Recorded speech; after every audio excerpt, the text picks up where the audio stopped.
कमला Harris को हरा दिया और ट्रंप को जिता दिया, और क्या बोलो। मैं जिम्मेदार हूं। यानी हम यहां पर बैठ जाते नहीं है। ये इनके कांग्रेस के एक नेता बोले हाँ ओवैसी लड़ता नहीं है, मगर उसकी भाषण का इतना असर होता है कि हम हार जाते हैं। मेरे भाई, ये सब बहाने हैं। कोई जीत हार चुनाव है, कोई जीतेगा तो कोई हारेगा। आपसे हम अपील करने आए हैं कि मुत्तहिदा तौर पर 20 तारीख के दिन आप लोग अपना एक वोट का इस्तेमाल करिए, पतंग के निशान पर बटन दबाइए, उत्तर प्रदेश में मजलिस-ए इत्तेहादुल मुस्लिमीन को मजबूत करिए। आपके पास एक बेहतरीन कैंडिडेट अरशद राना आपके सामने है, समाजवादी पार्टी के भी उम्मीदवार हैं, उनके परिवार से उनके बड़े लोग यहां पर सांसद भी रहे हैं, मगर उन्होंने इस विधानसभा के लिए क्या काम किया आप मुझसे बेहतर जानते हैं।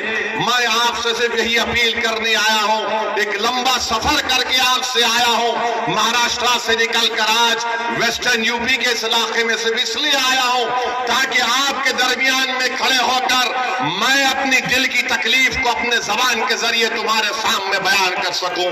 मैं इसलिए आया कि नाइंसाफी का जिक्र तुम्हारे सामने कर सकूं। मैं इसलिए आपके दरमियान में आया मेरे बुजुर्गों, मेरे गयूर नौजवानों, ताकि हमारी आवाज उत्तर प्रदेश के विधानसभा में गूंजे। एक मर्तबा आप मजलिस के उम्मीदवार को कामयाब कर दीजिए और देखते जाइए कि आपके मसाइल कैसे हल होते हैं। वरना याद रखिए, ये समाजवादी और बीजेपी एक सिक्के के दो रुख हैं, एक सिक्के के दो रुख हैं। मैं करीब से देख चुका हूं इनको। ये चाहते हैं कि मानते हैं कि मजबूर है, ये कमजोर है, इनको डराओ, ये डर जाएंगे।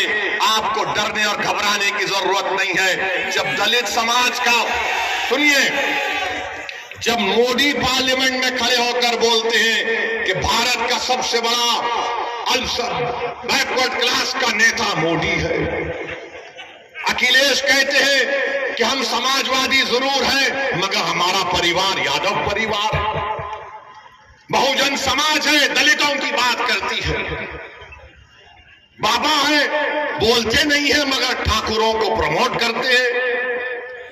हर समाज अपना नेता बना चुकी है और आप लोग सिर्फ सोच रहे हैं कि क्या करें क्या करें। अरे करना कुछ भी नहीं है, उनको देखो, अपने अरशद को कामयाब करो और कुछ भी करना नहीं है। करेगा जो बुलडोजर से हुकूमत कर रहे हैं, इंशाअल्लाह ताला तुम्हें शिकस्त भी होगी तो बुलडोजर की तरह तुमको शिकस्त होगी। आज इख्तिदार तुम्हारे पास है, अरे सत्ता किसी के पास रहने वाली नहीं है। बीजेपी वालों, इंदिरा गांधी भी यही समझती थी कि मैं हूं, मगर इंदिरा गांधी चले गई, दूसरे आते हैं। आज योगी और मोदी यही समझते हैं कि हम हैं तो भारत है, नहीं, भारत इनसे बड़ा है, देश उनसे बड़ा है, संविधान उनसे बड़ा है और इस देश की जनता इन तमाम नेताओं से बड़ी है। मेरे अजीज दोस्तों और बुजुर्गों, मैं आपसे फिर से अपील कर रहा हूं कि आप मजलिस इत्तेहादुल मुस्लिमीन का साथ दीजिए। आप जानते हैं कि बुढ़ाना में नबी करीम सल्लल्लाहु अलैहि वसल्लम के शान में किसी ने अनाप शनाप बकने की कोशिश की तो क्या कोई लाल टोपी पहनने वाला गया था?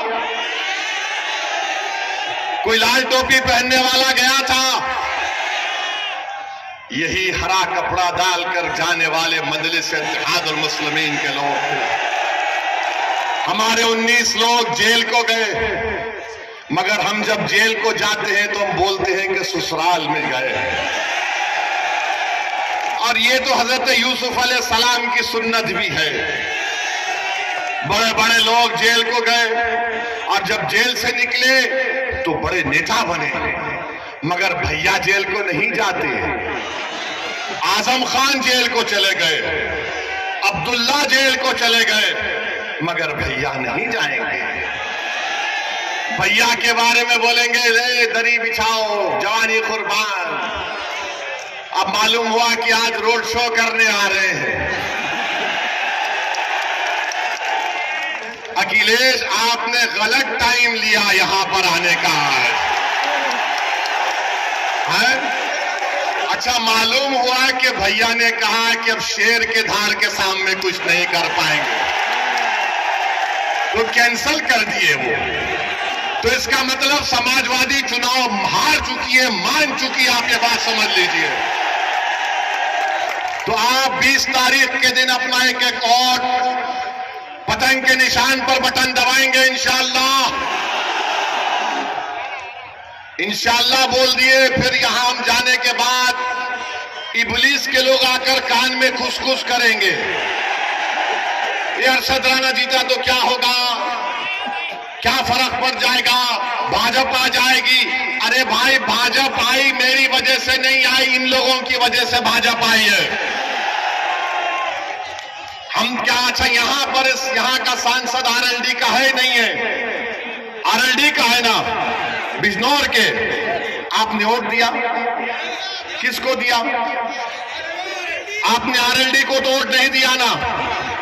कितनों ने नहीं दिया, उठाओ।